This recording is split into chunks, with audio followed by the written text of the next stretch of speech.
Assalamualaikum warahmatullahi wabarakatuh.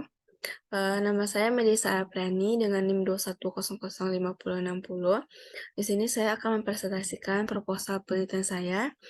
Yang masalah saya angkat yaitu pengaruh penggunaan smartphone terhadap motivasi belajar.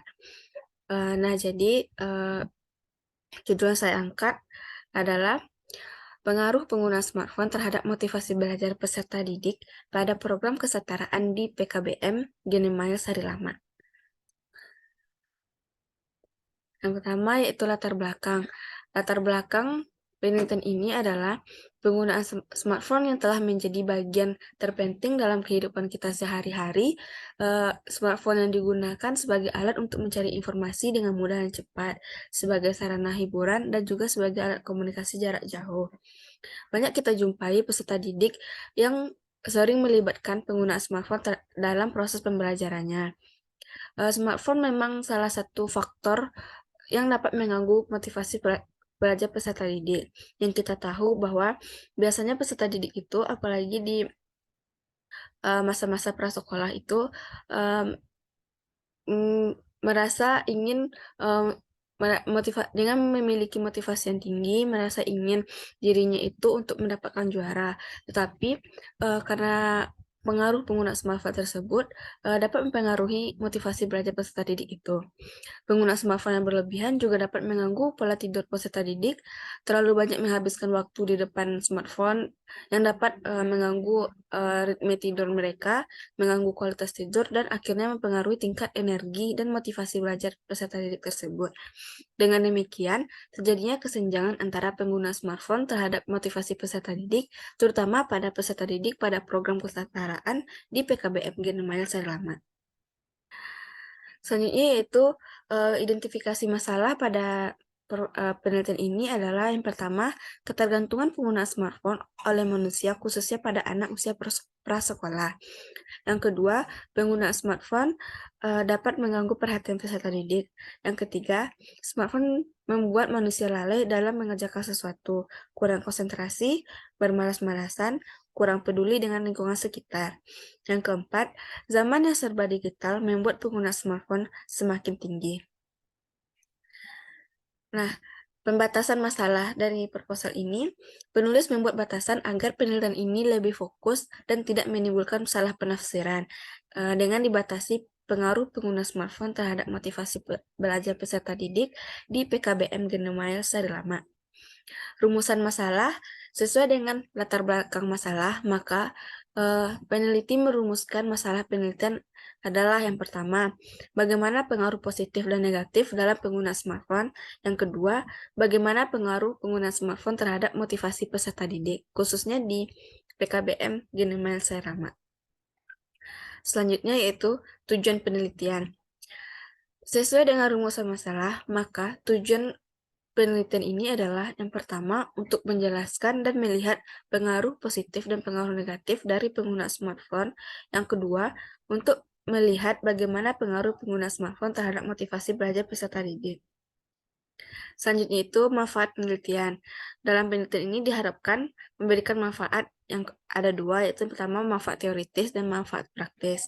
Manfaat teoritisnya itu dapat memberikan sumbangan pemikiran bagi perkembangan ilmu pengetahuan bagi Departemen Pendidikan Luar Sekolah dan dapat menambah wawasan pengetahuan mengenai dampak dan pengaruh pengguna smartphone terhadap motivasi pelajar peserta didik.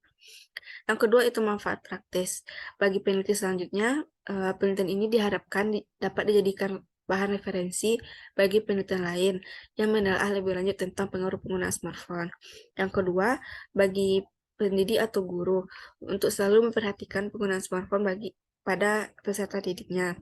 Yang ketiga, bagi peserta didik dapat mengetahui dampak dari penggunaan smartphone yang dapat mempengaruhi motivasi belajar mereka. Selanjutnya yaitu landasan teori. Pada landasan teori ini ada kajian pustaka, yaitu kajian pustaka yaitu mengenai motivasi belajar. Yang pertama itu pengertian motivasi belajar dan faktor-faktor yang mempengaruhi motivasi belajar. Yang kedua itu pengguna smartphone. Ada pengertian smartphone dan faktor pengguna smartphone dan pengaruh positif dan negatif dalam penggunaan smartphone. Yang ketiga itu penelitian yang relevan.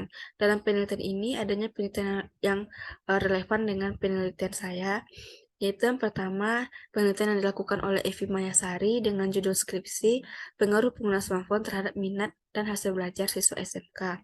Yang kedua itu penelitian yang dilakukan oleh Esta Prabawati yang judulnya hubungan intensitas penggunaan gadget atau smartphone dengan hasil belajar matematika peserta didik. Selanjutnya itu kerangka berpikir.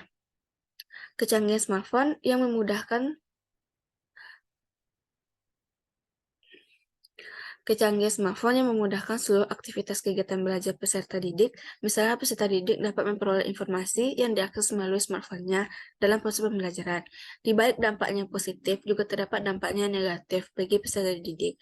Di antaranya dapat mengganggu konsentrasi belajar, dapat menurunkan prestasi belajarnya, dapat membuat peserta didik bermalas-malasan sehingga lupa waktu dalam mempengaruhi sikap dan perilaku pada peserta didik. Jadi kerangka teorinya itu yang pertama yaitu pengaruh pengguna smartphone, dampak positif dan dampak negatif terhadap motivasi belajar peserta didik, sehingga ditemukan hasilnya. Hipotesis penelitian. Berdasarkan kajian teori dan kerangka berpikir, maka hipotesis penelitian ini adalah terdapatnya pengaruh pengguna smartphone terhadap motivasi belajar pada program kesusastraan di PKBM Genomai Serlama. Selanjutnya yaitu metode penelitian. Yang pertama jenis penelitian. Jenis penelitian ini merupakan penelitian kuantitatif dengan menggunakan metode ex post facto, karena hanya mengungkapkan data mengenai peristiwa yang telah berlangsung pada responden dan tidak adanya perlakuan dan kontrol.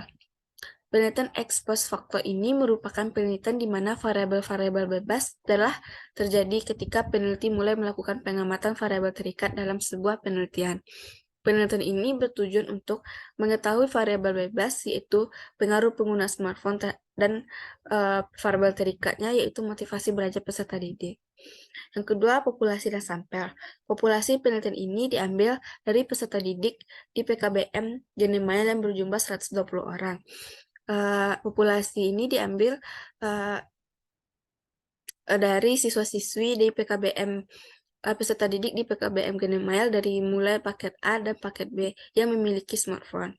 Yang kedua, teknik sampel dan pengambilan sampel panel penelitian ini adalah teknik purpose sampling atau sampel bertujuan. Selanjutnya itu instrumen dan pengimbangannya. Bentuk instrumen yang digunakan dalam penelitian ini adalah yaitu angket atau kuesioner. Angket dan kuesioner ini digunakan untuk mengungkapkan data tentang penggunaan smartphone dalam lingkungan kegiatan belajar terhadap motivasi belajar peserta didik. Peneliti menyiapkan pertanyaan-pertanyaan lengkap dengan alternatif jawabannya untuk diberikannya kepada peserta didik, sehingga dapatlah data untuk penelitian ini. Pedoman pemberian skor untuk memprediksi tingkat kepercayaan peserta didik ini ada 5 kategori alternatif yang digunakan oleh skala checklist dari Ridwan 2015. Alternatif jawaban dengan 5 kategori tersebut terdiri atas pernyataan sangat setuju, setuju, kurang setuju, dan tidak setuju. Yang setiap kategori tersebut memiliki skor item minat belajar di peserta didik PKBM Genemaya Serlama. Selanjutnya itu pengumpulan data. Yang pertama, lokasi dan waktu penelitian. Penelitian ini dilaksanakan di PKBM Genemaya Serlama yang beralamatkan di Jalan Raya Negara nomor KM RW 10 Serlama, Kecamatan Harau, Kabupaten 50 Kota, Sumatera Barat. Penelitian ini dilaksanakan pada semester genap tahun 2022 sampai 2023. Teknik pengumpulan data. Yang pertama dengan teknik angket dan kuesioner, yang kedua observasi, yang ketiga dokumentasi. Teknik analisis data yaitu menggunakan uji instrumen, yaitu adanya uji validitas dan reliabilitas. Yang kedua itu uji hipotesis. Baik, sekian dari presentasi proposal penelitian saya. Apabila ada salah, saya mohon maaf. Assalamualaikum warahmatullahi wabarakatuh.